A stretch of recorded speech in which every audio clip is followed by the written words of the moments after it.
महाराष्ट्र देश का वह राज्य जहां के दलाल स्टेट पर घड़ी की सुई 9:15 पर पहुंचती है तो करोड़ों लोगों की धड़कनें बढ़ जाती है। चंद मिनटों में अरबों खरबों का वारा न्यारा हो जाता है।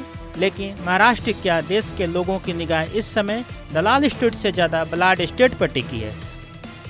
बलाड स्टेट जहां राष्ट्रवादी कांग्रेस पार्टी का दफ्तर है, उसी एनसीपी का दफ्तर जो सियासी रूप से देश के दूसरे सबसे महत्वपूर्ण राज्य की 48 लोकसभा सीटों पर गहरा प्रभाव डालती है। वही एनसीपी जिसका 82 साल का नेता कभी 38 साल की उम्र में मुख्यमंत्री बन गया था और देश के तमाम पॉलिटिकल पंडितों को यह सोचने पर मजबूर कर देता था कि देश की राजनीति उसे इग्नोर करके नहीं चल सकती है। लेकिन समय का चक्र ऐसा बदला कि उसी के भतीजे ने उसे ऐसा इग्नोर किया है कि अब उसके पास उसकी पार्टी ही बची है या नहीं, ये पूरे भरोसे से कहने वाला कोई शख्स नहीं दिखाई देता। भतीजा अजीत पवार जो राज्य में नेता प्रतिपक्ष की भूमिका निभाता था और चाचा शरद पवार के लिए सेनापति के तौर पर था, वह अब विधानसभा में फ्लोर के दूसरी तरफ पहुंच चुका है। वह अकेले नहीं है, उसके साथ 8 विधायकों ने तो शपथ ही ले लिया है और दावा है कि करीब 40 विधायक उसके साथ हैं।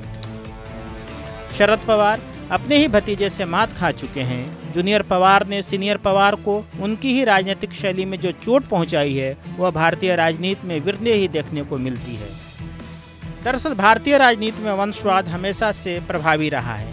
आमतौर पर इस वंशवाद में किसी सियासी व्यक्ति की राजनीतिक विरासत उनके बेटे बेटियां संभालती हैं, लेकिन आज की यह कहानी उन सियासी परिवारों की है जहां बेटे बेटियों की जगह उस शख्स के भतीजे ने विरासत संभाली या हासिल कर ली, या फिर अपने ही चाचा बुआ को मात देकर उनसे बड़ी लकीर खींचने की कोशिश की है। इस कड़ी में सबसे पहला नाम राष्ट्रवादी कांग्रेस पार्टी के मुखिया शरद पवार, उनके भतीजे अजीत पवार का ही आता है। ताज़ा सियासी अपडेट के मुताबिक अजीत पवार ने चाचा शरद पवार को मात देकर एनसीपी तोड़ दी है। महाराष्ट्र के वर्तमान सियासी समीकरण को देखें तो अजीत पवार चाचा शरद पवार को मात देते दिख रहे हैं। दूसरा बड़ा नाम भी महाराष्ट्र से ही आता है। अपने समय में चाचा भतीजे की जुगलबंदी का सबसे नामी उदाहरण बाल ठाकरे और राज ठाकरे का रहा है। शिवसेना के संस्थापक बाल ठाकरे के जमाने में उनके भतीजे राज ठाकरे को उनका स्वाभाविक राजनीतिक उत्तराधिकारी माना जाता था। राज ठाकरे का पार्टी संगठन पर गहरा प्रभाव था, लेकिन बाल ठाकरे ने जब अपने बेटे उद्धव ठाकरे को राजनीतिक उत्तराधिकारी घोषित किया तो राज ठाकरे ने बगावत कर दी। ठाकरे परिवार की यह कहानी लंबी है, मगर बात राज ठाकरे की करें तो प्रभावी नेता होने के बावजूद वे बाद के दिनों में अपना प्रभाव नहीं छोड़ पाए। अलबत्ता यह जरूर हुआ कि बाल ठाकरे की शिवसेना राज ठाकरे के बगैर कमजोर हो गई।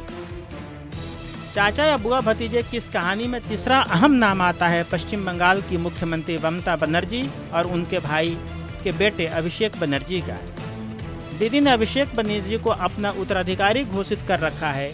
अभिषेक पश्चिम बंगाल और देश की राजनीति में अहम भूमिका निभा रहे हैं। वह तृणमूल कांग्रेस के सभी अहम फैसलों में भागीदार रहते हैं, साथ ही विपक्षी दलों के निशाने पर भी। एक बार फिर महाराष्ट्र की ओर रुख करते हैं। महाराष्ट्र की राजनीति में भाजपा के कद्दावर नेता रहे गोपीनाथ मुंडे के भतीजे धनंजय मुंडे भी चर्चा में हैं। गोपीनाथ के समय में धनंजय अपने चाचा के साथ साये की तरह रहते थे। वह इस वक्त एनसीपी के विधायक हैं और अजीत पवार के साथ भाजपा की सरकार को समर्थन देने वाले गुट में शामिल हैं। धनंजय ने तो बीते दिनों अजीत पवार के साथ मंत्री पद की शपथ ली है। चाचा भतीजे की इस कहानी से राजनीतिक रूप से सबसे अहम उत्तर प्रदेश और बिहार भी अछूता नहीं है। बिहार की राजनीति में लोजपा के भीतर चाचा भतीजे के बीच संग्राम छिड़ा हुआ है। लोजपा प्रमुख रहे रामविलास पासवान के निधन के बाद उनकी पार्टी टूट गई। उनके भाई पशुपति नाथ पारस ने खुद को रामविलास का उत्तराधिकारी बता दिया। वहीं दूसरी तरफ रामविलास के बेटे चिराग पासवान की दावेदारी अलग रही। हालांकि चिराग अभी अपनी सियासी जमीन की तलाश में जी जान से जुटे हैं। यहाँ भी चाचा भतीजे के बीच राजनीतिक विरासत संभालने के लिए कोई विवाद चल रहा है। अब आते हैं उत्तर प्रदेश पर। राजनीतिक रूप से सबसे संवेदनशील राज्य उत्तर प्रदेश में तो चाचा भतीजे और बुआ भतीजे की दो कहानियां हैं।